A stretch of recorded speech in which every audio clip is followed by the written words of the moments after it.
Ser uno mismo es siempre llegar a ser ese otro que somos y llevamos escondido en nuestro interior. La revolución ha creado a la nación. La ha extendido a razas y clases que ni la colonia ni el siglo XIX pudieran incorporar. Pero fue capaz de crear un orden vital que fuese visión del mundo y fundamento de una sociedad realmente justa y libre. No ha hecho de nuestro país una comunidad o siquiera una esperanza de comunidad. Un mundo en que los hombres se reconozcan en los hombres y en donde el principio de autoridad ceda el sitio a la libertad responsable.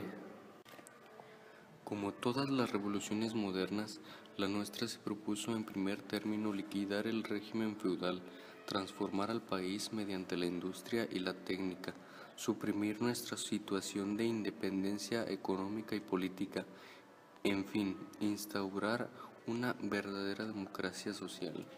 Los países adelantados, con la excepción de Alemania, pasaron del antiguo régimen al de las modernas democracias burguesas, de una manera que podríamos llamar natural.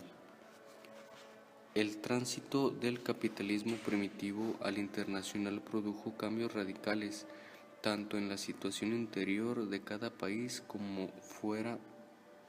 Las diferencias entre un obrero y su patrón fueron menos grandes que las existentes entre el mismo obrero y un paria hindú o peón boliviano. Por la otra, la expansión imperialista unificó el planeta. Arrojó al torrente de circulación mundial. La tarea de un pescador de algodón la continúa a miles de kilómetros de un obrero textil.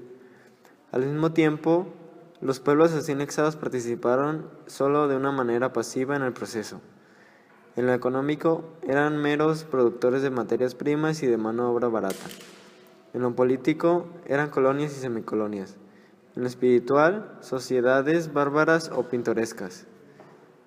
Puede verse ahora con mayor claridad en qué consistió la empresa revolucionaria, consumar a corto plazo y con un mínimo de sacrificios humanos, una obra de que la burguesía europea había llegado a cabo en más de 150 años. Lo conquistado hay que defenderlo todavía. Ahora bien, a pesar de todo lo logrado, miles de campesinos viven en condiciones de gran miseria y otros miles no tienen más remedio que emigrar a los Estados Unidos como trabajadores temporales. Ni la apertura de nuevas tierras al cultivo ha sido suficiente, ni las nuevas industrias y centros de producción han crecido con la rapidez necesaria para absorber a toda esa masa de población sobrante, condenada así al subempleo. Por otra parte, el campesino retarda el desarrollo de la industria, ya que no aumenta el número de consumidores. La revolución no se limitó a expropiar. Por medio de una red de bancos e instituciones de crédito, creó nuevas industrias estatales. La tutela gubernamental de la clase obrera se inició como una alianza popular.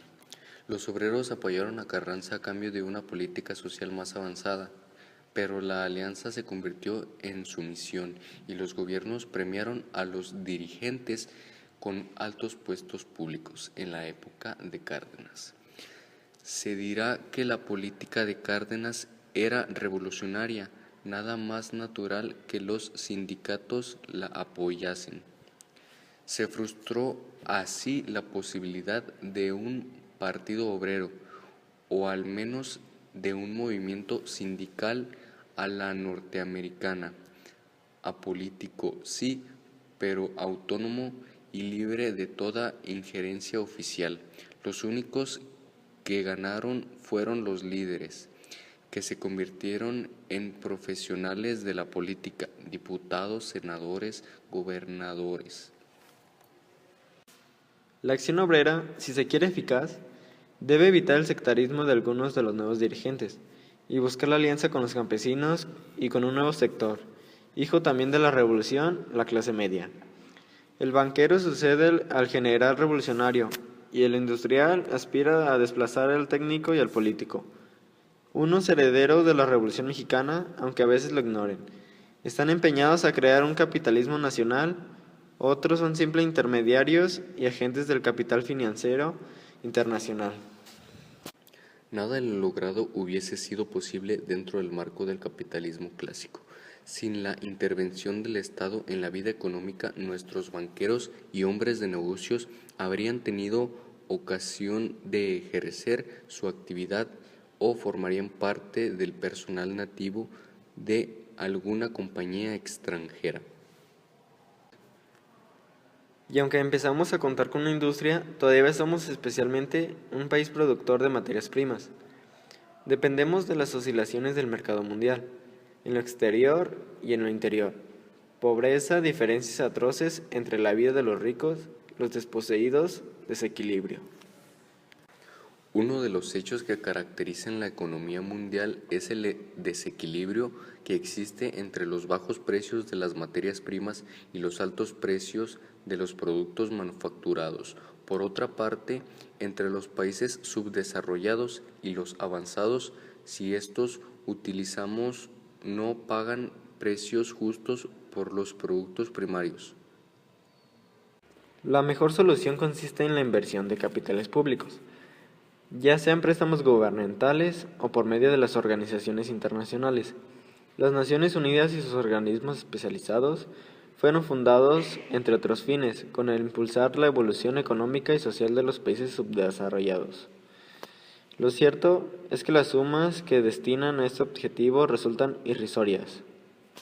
Es evidente que nos encontramos frente a un muro que solo no podemos ni saltar ni perforar. Podríamos hacer más si nos unimos a otros pueblos con problemas semejantes. La ausencia de capitales puede remediarse de otra con un método de probada eficacia, economía dirigida y al empleo racional, la deportación de razas y nacionalidades, la superación de los derechos elementales de los trabajadores. Nadie duda que el socialismo totalitario puede transformar la economía de un país. Es más dudoso que logre liberar al hombre. Es verdad que algunos autores piensan que una vez creada la abundancia, se iniciará, casi insensiblemente, el tránsito hacia el verdadero socialismo y democracia. Olvidan que mientras tanto se ha creado clases o castas dueñas absolutas del poder político y económico. Muchas de las previsiones y hasta de los sueños del siglo XIX se han realizado, pero de una manera que desafía la famosa lógica de la historia. Desde los socialistas utópicos se ha habido afirmado que la clase obrera sería el agente principal de la historia mundial. La historia del siglo XX hace dudar por lo menos del valor de estas hipótesis revolucionarias. El contraste con la periferia es revelador. En las colonias y en los países atrasados no han cesado de producirse desde antes de la Primera Guerra Mundial una serie de trastornos y cambios revolucionarios, y la manera, lejos de ceder, crecer de año en año, anexados al destino de Occidente por imperialismo, ahora se vuelven sobre sí mismos, descubren su identidad y deciden a participar en la historia mundial. Los hombres que ha encarnado la insurrección de las naciones atrasadas es muy variada. En un extremo Gandhi, en el otro extremo Stanley, más allá Mao Zedong. Hay mártires como Madero y Zapata, bufones como Perón, intelectuales como Nerú. Al lado del culto al líder, al partido oficial presente en todas partes. A veces, como en México, se trata de una agrupación abierta. En los países comunistas, el partido es una minoría, una secta cerrada y omnipotente, a un tiempo ejército, administración y adquisición. ¿Cómo es posible que la inteligencia contemporánea, pienso sobre todo en la heredera de la tradición revolucionaria europea, no ha hecho un análisis de la situación de nuestro tiempo? Por su parte, ningún intelectual europeo de izquierda, ningún marxólogo se ha inclinado sobre el rostro borroso e informe de las revoluciones agrarias y nacionalistas de América Latina y Occidente para tratar de entenderlas como lo que son, un fenómeno universal que requiere de una nueva interpretación. Por supuesto que es aún más doloroso el silencio de la inteligencia latinoamericana y asiática que vive en el centro del torbellino. La Revolución Mexicana desemboca en la historia universal. Tenemos que aprender a mirar cara a cara a la realidad. A los mexicanos nos hace falta una nueva sensibilidad frente a la América Latina. Hoy esos países despiertan. ¿Los dejaremos solos? Podemos al menos pensar y obrar con sobriedad y resolución. No nos queda sino la desnudez o la mentira. Estamos al fin solos, como todos los hombres. Si nos arrancamos esas máscaras, si nos abrimos, si, en fin, nos afrontamos, empezaremos a vivir y pensar de verdad. Somos por primera vez en nuestra historia contemporáneos de todos los hombres.